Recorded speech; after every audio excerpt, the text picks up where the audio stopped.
안녕하세요. 무릎학교 정재찬입니다.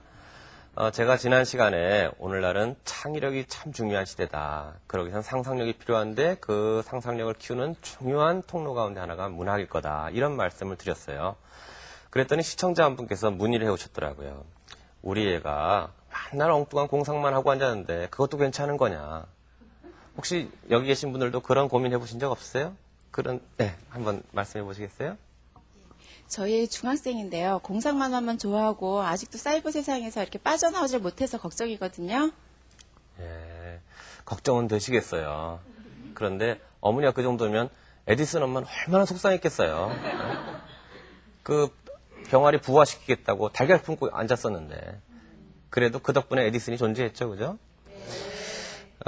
물론 에디슨만 되면 무슨 걱정을 하겠습니까? 다 에디슨이 되는 건 아니고. 근데 요즘 애들은 점점 막 판타지만 빠져있고 사이버 세계에 빠져있고 걱정되시는 게 당연합니다.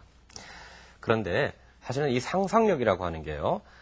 아주 옛날부터 막 이렇게 사람들이 상상력이 필요해 그러진 않았어요. 상상력은 오랜 세월 동안 음험한 걸로 규정되었었어요. 가령 중세시대에는 상상력 요거는 사람들이 상상하고 공상에 빠지고 요러는 건 혹시 이게 사탄과 마귀의 장난 아닐까 그렇게까지 생각을 했었습니다. 왜냐하면 우리 상상하고 공상하면 주로 좀 못된 거 공상하죠. 저만 그런가 봐요. 저는 막 공상하면 좀 야한 것도 공상하기도 하고요. 또 뭐 물질이 많이 생겼으면 하는 것도 공상하지 착해졌으면 하는 공상은 하지 않아요. 착해지면 내가 어떻게 될까 공상하기를 좋아하는 사람은 아마 지금 착하지 않게 살고 있기 때문에 그걸 공상하고 있을 거예요. 그러니까 내 공상은 착해. 그럼 자기를 고발하는 거예요. 난 사는 게 원래 안 착해? 그런 거겠죠. 예, 그래서 우리가 이렇게 상상한다는 거 하는 것 자체가 그렇게 격려받았던 건 아니다. 오랜 세월 동안. 그럼 근대 때는 어땠을까? 근대는 또 마찬가지로 이성 중심의 시대이기 때문에요. 이성을 믿어야지 상상같이 이렇게 허구적인 건 잘 못 믿겠다. 그래서 역시 상상력이 억압됐었던 겁니다. 그랬다가 오늘날 이성 중심 사회가 무너지게 되면서 드디어 상상력, 창의력이 강조되는 그런 사회에 우리가 살게 됐습니다. 그러니까 이렇게 생각해 주시기 바랍니다. 우리 아이가 맨날 꿈만 꾼다? 그 아이가 우리 아이는 꿈도 안 꾸는 애보다 그래도 낫다. 하지만 꿈만 꾸는 아이는 걔도 역시 문제는 있다. 앞으로 자녀를 그렇게 대해 주시기 바랍니다. 상상력이라고 하는 거하고 공상이라고 하는 건 조금 다릅니다. 제가 말했던 건 상상력입니다. 상상력은 영어로 imagination을 가리키는 말이고요. 우리가 공상이라고 하는 것은 fancy 혹은 판타지 그런 것을 일컫는 말입니다. 물론 이 두 개가 엄밀히 구분 가는 건 아닌데 우리말을 봤더니 근데 여긴 력이 붙어 있고 여긴 력자가 없죠. 혹시 이렇게 말한 사람 봤어요? 우리 애는 공상력이 뛰어나요. 그러진 않죠. 그러나 공상은 힘은 없다는 거예요. 근데 상상은 힘이 있다. 그럼 상상과 공상이 무슨 차이가 있을까? 요거 참 어려운 문제인데 근데 일단 쉽게 생각하면 이런 경우를 생각해 볼 수 있습니다. 로또가 된다. 그 상상입니까? 공상입니까? 공상입니다. 내가 예뻐진다. 이제 어려워지시죠, 그거는. 자, 우리가 공상은 주로 어떨 때 하게 되냐면 내 현실이 답답할 때 하게 돼요. 그래서 거울 앞에 다가서 갖고 자기가 공상을 하기 시작합니다. 그러면 내가 쌍꺼풀이 있는 거야. 코를 세우는 거야. 그러면 이제 슬슬 행복해지기 시작해요. 왜냐하면 답답했던 현실을 잊어버리게 되니까. 그래갖고 그 다음부터는 얼마나 리얼하게 꿈을 꾸는지 말도 못해요. 여러분 판타지라고 하는 팬시가요. 그냥 막 엉터리 꿈 그렇진 않아요. 전제만 허구죠. 좀 속된 말로 전제만 좀 뻥이고요. 나머지는 굉장히 리얼해요. 네. 가령 마법의 반지가 있다면 그게 허구지. 그 다음에 벌어지는 반지의 제왕 스토리는 굉장히 리얼하게 전개되는 거죠. 로또에 당첨된다면 그게 허구지. 된 다음부터 공상할 때 대충 공상하세요. 아주 철저하게 공상하세요. 철저하게 하실걸요. 자, 모두 15억이 들어오는 거야. 11조로는 얼마를 낼까? 그 다음에 또 요거 친정엄마한테는 얼마 주고 시부모한테 말을 해 말어. 오만 고민 다 해가면서 나중에 이자 계산까지 하고 있을 거예요. 아직 돈 1원도 안 들어왔는데. 그런 것이 공상입니다. 공상은 틀림없이 우리에게 행복감을 주는 게 사실입니다. 그 답답했던 걸로부터 벗어나게 해준다 그 말이에요.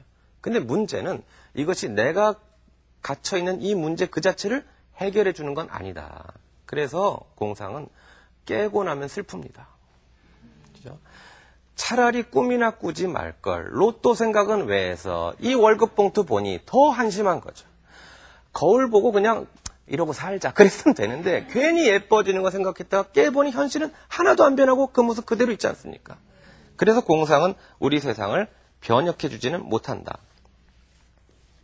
반면에 상상력이라고 하는 것은 그래도 문제를 제법 해결해 줍니다. 예를 들어서 그냥 막연히 하늘을 나는 공상을 해요. 그것은 공상에 지나지 않습니다. 어린 시절에 꾸었던 꿈들. 가령 저는 어린 시절에 라디오 프로그램에 그런 게 있어요. 손오공이라고 하는 게 있었는데요. 손오공이 왜 근두운 타고 다니지 않습니까? 그게 그렇게 하고 싶었어요. 그래서 그 당시 그 송도순 성우가 주문을 했었는데 그걸 지금까지 40여 년 간직하고 삽니다. 우랑바리 다라바롱 부따가따라바롱 뿌라냐 이야 하면 근둔이 왔어요. 근데 만약에 제가 그걸 지금까지도 믿고서 지금 이 나이에도 만약에 지나가다가 구름질하면 우랑바리 다라바롱 그럼 이거 정상 아니죠. 그죠? 그거 정상 아니란 말입니다. 그런데 라이트 형제가 어렸을 때 이렇게 손오공 같은 꿈을 꿨다가 성인이 돼서 비행기를 제작해갖고 직접 하늘을 날게 됐어요. 그거는 상상이겠어요? 공상이겠어요? 그건 상상인 거죠. 자기가 갇혀있는 문제를 해결했으니까. 근데 오늘날 문제는 상상과 공상의 구분이 그렇게 분명하지 않다는 데 존재합니다. 가령 예전엔 공상에 불과했던 것들이 막 현실로 이루어지고 있습니다. 특히 공상과학 영화라든가 아니면 아이들이 즐겨하는 컴퓨터 게임이라든가 혹은 인터넷 사이버 세계라든가 이런 데는 우리로선 상상하지도 못했던 일들이 마치 진짜인 것처럼 눈앞에 펼쳐지고 있다. 사실 여러분이나 저희들이나 어렸을 때 소꿉장난 할 때부터 이미 우리는 공상을 했던 사람들이에요. 이렇게 하셨죠? 내가 아빠 할게 너 엄마 해. 이게 딱 공상의 기본 장치입니다. 그 다음부터는 아주 리얼하게 하셨죠. 야 무슨 아빠 그래? 이랬죠. 그러니까 아빠 엄마도 아닌 어린 것들이 나름대로 현실의 법칙에 따라 멋진 공상을 펼쳤는데 오늘날은 우리가 더 이상 공상도 안 하고 상상도 안 하고 메마른 시대에 살아가고 있습니다. 근데 여러분 아까 제가 쓴 영어 잘 보셨으면 아시겠는데 제가 상상력을 영어로 뭐라 그런다고요? 이미지네이션 그랬죠. 거기에 이미지라고 하는 단어 보입니까? 그러니까 상상력이라고 하는 것은 이미지를 만들어내는 힘하고 굉장히 밀접한 연관이 있습니다. 왜냐하면 여러분들 이미지가 뭔가요? 이게 꼭 시에만 등장하는 건가요? 그렇지 않아요. 우리 일상생활에서도 참 많이 쓰는 말입니다. 야, 저 사람 그 이미지가 어때? 그 사람 참 모던하잖아. 그 사람 참 촌스럽잖아. 그런 이미지입니다. 근데 그 이미지가 또 대충 맞죠? 맞아. 그 사람 좀 모던해. 그렇게도 합니다. 그런데 이미지를 또 그대로 다 믿으면 이번에 또 위험해집니다. 왜냐하면 천사표 배운 줄 알았는데 이상한 스캔들에 잘 휘말리죠. 그녀가 그럴 리 없어. 그건 잘못 생각한 거죠. 그건 이미지, 그녀의 이미지가 그럴 수 없는 거지 그녀가 그러지 않는 건 아닌 거죠. 그죠? 그러니까 이미지라고 하는 것은 어떤 면에서는 실제로부터 나오는 거예요. 그 사람으로부터 나오는 이미지예요. 그러나 그것이 그 사람 그 자체는 아니죠. 그러니까 실제와 허상 그 사이에 있는 그런 걸 만들어내는 능력들이 우리에겐 있다. 우린 눈만 감으면 뭔가를 떠올릴 수 있다. 그런 겁니다. 그래서 오늘날에는 우리가 보통 과거와 달리 굉장히 이미지 과잉 시대에 살고 있습니다. 여러분이 매일같이 접하는 영화, TV, 특히 광고 이런 것들은 이미지로 점철이 돼 있어요. 그래서 여러분들이 이미지를 고려하시되 너무 믿으면 이제 어려운 일이 벌어집니다. 곤란한 일이 벌어집니다. 그녀가 사는 아파트까지도 그녀의 선택을 믿고 따랐다가는 어려운 일이 벌어질 수 있어요. 여러분들이 어느 배우가 선전한 아파트 산다고 여러분들이 그런 배우처럼 변하는 건 아닌데도 마치 저렇게 될 것 같은 착각에 빠지는 거죠. 그래서 오늘날 우리는 단순히 옷을 사는 것이 아니라 이미지를 사는 거기도 합니다. 그냥 옷 따뜻하면 됐지 그렇게 옷 고르시는 분 이 시대에 살 사람이 아닙니다. 그 옷 대충 입으면 그만이지. 아닙니다. 옷은 기호가 됐고 이미지가 됐어요. 아파트도 이미지가 돼버렸어요. 그래서 제가 참 이런 말씀 드리긴 어려운데, 왜냐하면 잘못 말씀드리면 이게 간접 광고가 되기 쉬워요. 그래서 이 광고 예를 들어드리긴 어려운데, 옛날 광고는 해도 되겠죠. 지나갔으니까. 여러분 이런 광고 기억하실 거라고 믿습니다. 예전에 신일용 씨라고 아주 미남 배우가 있었어요. 근육질에 미남 배우가 나와가지고 남성용 애프터 쉐이브 스킨 로션을 쫙 돌립니다. 그리고 팍 뿌려요. 그다음에 촥, 그죠? 그다음에 얼굴 팍, 이 광고 기억나시죠? 근데 이 광고가요, 사실은 그 전에 우리나라 남성들이 화장품을 쓴 적이 없어요. 그게 뭔지도 몰랐어요. 근데 멋있잖아요. 그래서 남성들이 그 로션을 사기 시작해서 아주 성공한 광고 중에 하나입니다. 그걸 하면 나도 마치 근육이 나오는 것 같은 착각. 거기다 그 광고는 얼마나 성공한 거냐면요. 단순히 나도 로션 사야지 정도가 아니라 로션 사면 이렇게 써야지 해서 굉장히 과소비를 해서 한 달 쓸 걸 보름 만에 해서 해치우는 그런 일이 벌어졌을 정도로 잘된 광고였다고 얘기해요. 사람들은 사실은 로션을 산 게 아니라 이미지를 산 거죠. 그죠? 물론 반드시 이미지로만 또 성공하는 건 아니에요. 어떤 광고들은 리듬도 살리고 여러 가지가 있는데요. 반면에 말입니다, 여러분. 예를 들어 광고는 성공했는데 제품은 안 팔린 경우도 있어요. 과거에 여러분 따봉 생각나시죠? 네. 우리 온 국민이 따봉 하고 살았던 적이 있어요. 또 심지어는 소피 마르소가 바지를 입은 게 제일 예쁘다를 6자로 줄여라 그랬더니 따봉 그랬던 것까지도 있을 정도로 봉봉봉 하고 살았어요. 그런데 문제는 사람들이 따봉은 아는데 따봉이 이게 어느 회사 건지 아무도 몰랐던 거예요. 그냥 좋은 오렌지 따봉 그것만 알았던 거예요. 그래서 그 모 회사에서 광고가 성공한 다음에 오히려 따봉 주스를 내놨습니다. 그죠? 이건 오히려 광고가 성공하고 나서 제품이 뒤에 만들어진 경우에 해당됩니다. 자, 그럼 이제 여러분도 광고 하나쯤 만들 수 있지 않겠습니까? 우리가 한번 라면 광고를 만들면 어떻게 될까요? 여러분들이 한번 눈을 감고 라면 광고를 어떻게 하면 될까 하고 생각을 해보시면 그 기본이 되는 겁니다. 자, 그럼 먼저 소비자가 돼서 이렇게 한밤중에 배 철철할 때 눈을 감고 라면을 떠올려 보는 겁니다. 그러면 벌써 여러분들 불구스레한 그 국물 보이시죠? 거기에 하얀 면발. 아이고 이거 지금 자정이 넘어서 이거 드시면 안 되는데 유혹이 굉장하죠? 자, 그게 바로 시각적 이미지예요. 그 다음에 라면을 끓일 때 보글보글 광고에서 나오죠? 그건 뭐예요? 청각적 이미지예요. 지금 벌써 라면 냄새가 딱 느껴지세요? 후각적 이미지예요.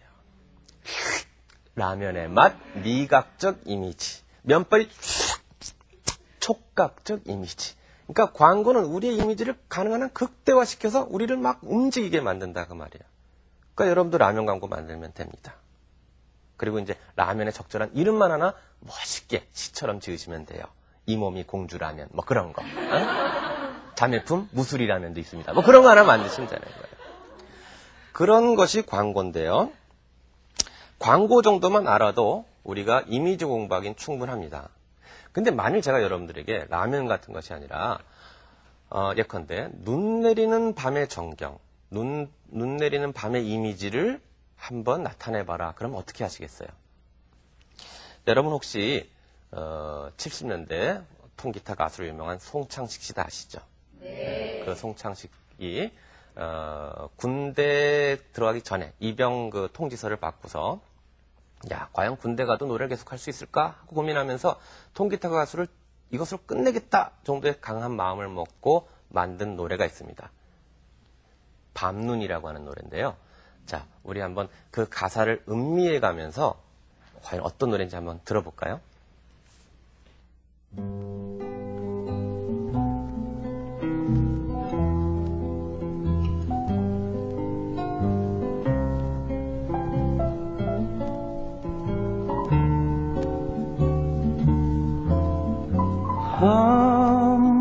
한밤중에 눈이 내리네 소리도 없이 가만히 눈 감고 귀 기울이면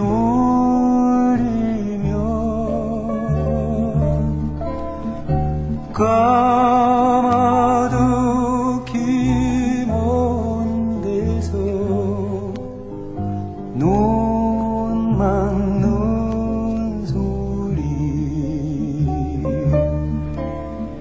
흰 벌판 언덕에 눈 쌓이는 소리.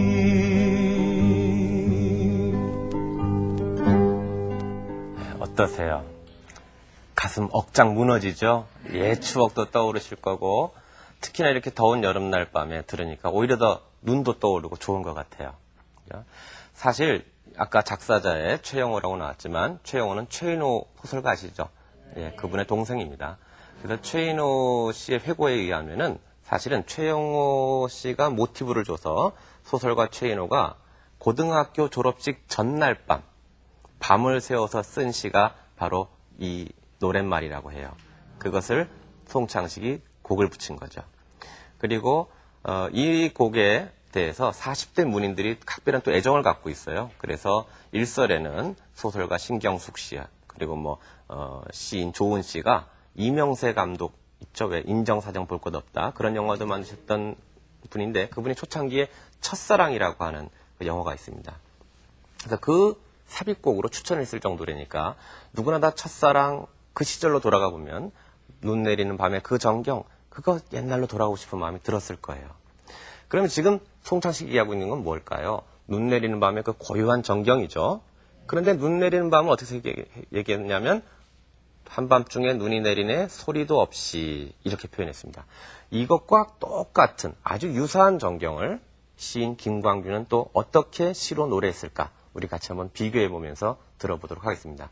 제가 그래서 밤눈과 똑같은 제목, 다만 한자로만 바꾼 거거든요. 설야라고 하는 김광균 시인의 시 일부를 들려드리겠습니다. 우리 같이 보시죠. 설야, 김광균. 어느 먼 곳에 그리운 소식이기에 이 한밤 소리 없이 흩날리느뇨. 처마 밑에 호롱불 야위어가며 서글픈 옛 자취인 양 흰눈이 내려 하얀 입김 절로 가슴이 메어 마음 허공에 등불을 켜고 내 홀로 밤 깊어 뜰에 내리면 먼 곳에 여인의 옷 벗는 소리. 자, 아까 노래를 들었을 때와 마찬가지로 아련한 추억도 떠오르실 거고 눈 내리는 밤에 고요한 그 정경도 떠오르시리라 믿습니다. 근데 지금 문제되는 구절은 바로 이 먼 곳에 여인의 옷 벗는 소리라고 하는 이 구절입니다. 여러분, 우리 지금 심야 프로거든요. 혹시 여기 이쯤에 지금 빨간 걸로 19자 보이세요? 그런 걸까요? 그렇지는 않을 겁니다. 그런데 이 부분의 해석을 놓고 어떤 그 해설가는 주로 이것이 청각적 이미지를 노래한 거다. 이렇게 얘기를 합니다. 그런데 저는 그 해석에 동의하기가 힘들었어요. 청각적 이미지? 먼 곳에 여인의 옷 벗는 소리가 들려? 소무즈인가 우리가? 무슨 수로 말이죠. 옆에도 아니라 먼 곳에. 그것도 처녀애가 아니라 여인이에요. 그러면 설마 쇠사슬 달린 청바지 그런 거 아니겠죠, 요즘 애들.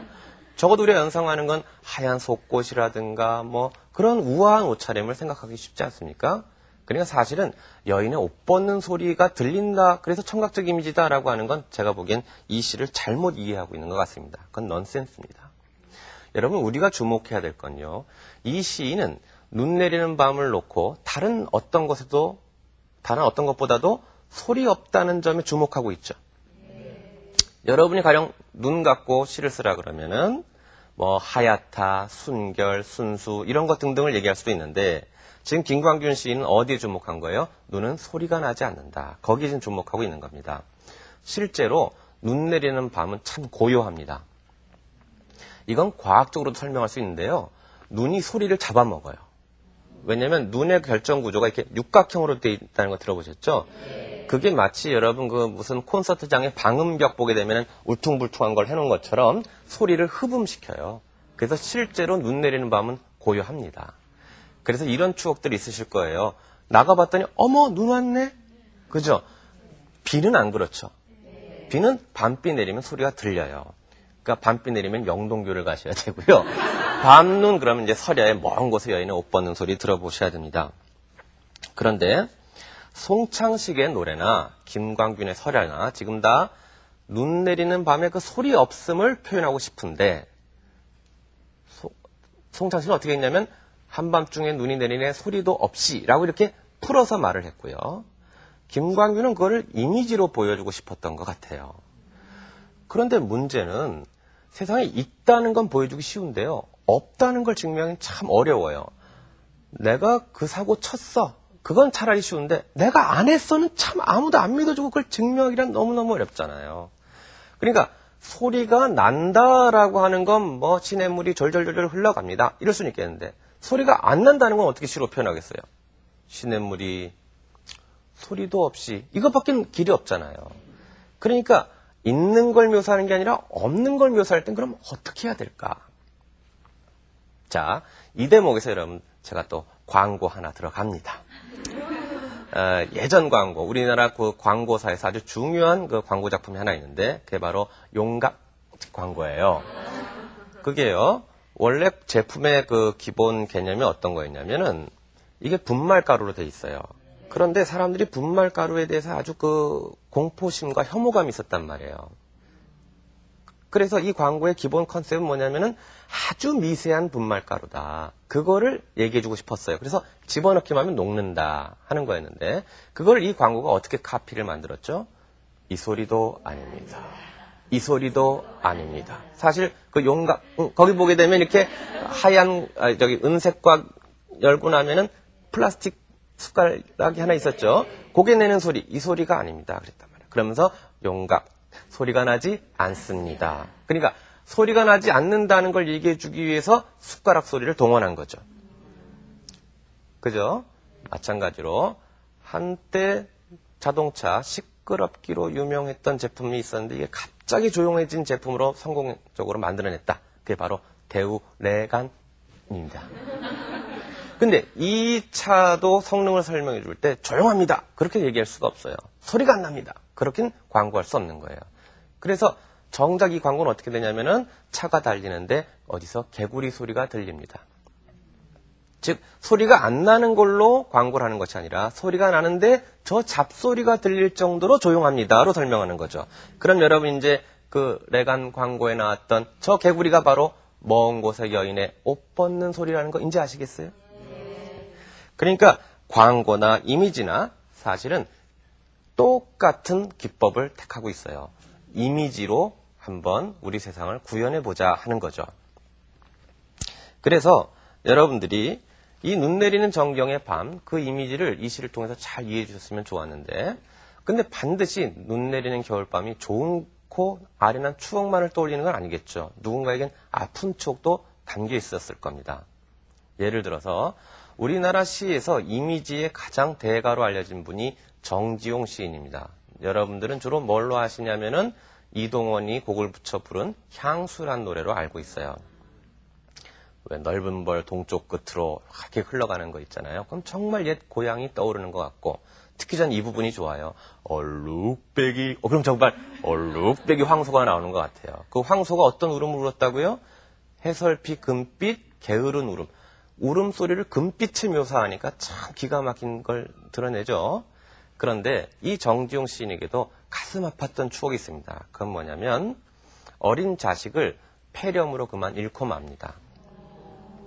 그런데 그것을 배경으로 삼아 쓴 시가 바로 그 유명한 유리창이라고 하는 시입니다. 그 시는 이렇게 시작합니다. 유리에 차고 슬픈 것이 어른거린다. 자, 유리에 뭔가 차고 슬픈 게 어른거려요. 그러니까 처음부터 내가 저게 내 새끼인 줄 알고 찾아간 게 아니에요. 뭔가 희끗희끗한 게 보여요. 그래서 갔거든요. 그래서 열없이 붙어서서 입김을 흐리우니 이렇게 돼 있어요. 겨울철에 우리 옛날에 참 추웠죠. 그래서 옛날에 대청마루 가게 되면은 이렇게 유리창이 있는데 성에가 참 잘 끼었었죠.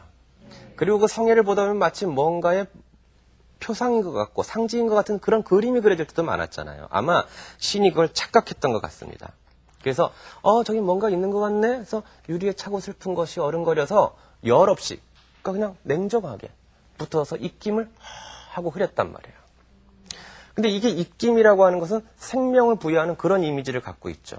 그랬더니 그러면 성애가 파르르 녹았을 거 아니에요? 근데 그게 마치 뭐로 보이냐면 새가 떠오는 것처럼 보였던 거예요. 길들은 양 언날개를 파다거린다.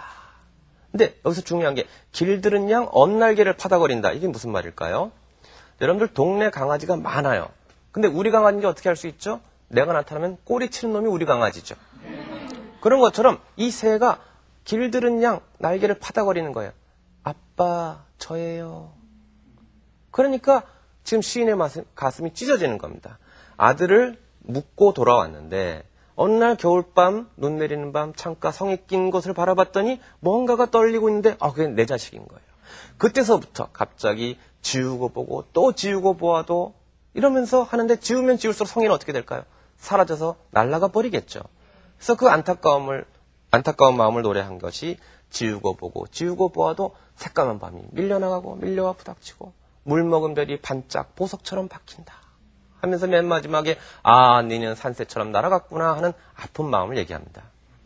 여러분 이 시에서도 우리가 쉽게 넘어가지 말아야 될 게 바로 그 유리창 이미지 같은 거예요. 유리창은 어떤 걸까요? 한편으로는 세상과 나를 막아주는 단절의 역할을 하겠죠. 다른 한편으로는 세상과 나를 연결해주는 매개가 되겠죠. 그러니까 유리를 보면은 유리 덕택에 우리 죽은 자식이 보였으니까 반갑죠. 근데 유리 때문에 만질 수 없고 건너갈 수 없죠. 그것을 이 시인은 뭐라 하냐면 한밤중에 홀로 유리를 닦는 것은 외로운 황홀한 심사다 이렇게 얘기했어요. 외롭고 황홀한 그 이미지는 어디서부터 출발된 걸까요? 유리창에서부터 비롯된 겁니다. 그러니까 우리가 눈의 속성에 주목하면 시가 보이고 유리창의 속성에 보면 시가 보이듯이 앞으로는 시를 그냥 대충 읽는 것이 아니라 이 시를 지배하고 있는 이미지는 뭘까? 이 시에선 주로 어떤 느낌이 드는데 이런 느낌이 드는 이유는 어디에 있을까? 내가 저 사람이 마음에 드는데 저 사람은 어디에 어떤 이미지이기 때문에 내가 좋아할까라고 보는 것처럼 시를 그냥 흘겨 듣는 것이 아니라 이 시로부터 내가 느껴지는 이 느낌은 과연 이 시에서 어떤 이미지가 어떻게 구사되고 있기 때문에 그럴까라고 눈여겨봐 주시길 바랍니다. 고로 이제 시의 이미지에 대해서 어려워만 하지 마시고 앞으로 시를 들을 때는 눈을 감고 한번 이미지를 떠올려 보시기 바랍니다. 그리고 다 읽고 나서 가만히 가슴 속에 남은 이미지를 음미해 보시기 바랍니다. 마치 우리가 밤눈을 듣고 느꼈던 그 추억처럼 설야를 듣고 느꼈던 그 먼 곳에 여인의 옷 벗는 소리 한 번쯤 떠올려 보시길 바랍니다. 그러면 당신의 가슴이 훈훈하게 채워질 겁니다. 오늘 덥지만 그래도 이 아름다운 밤매를 생각하시고 좋은 꿈 꾸시고 정말 아름다운 아침을 다시 맞이하시기 바랍니다. 감사합니다.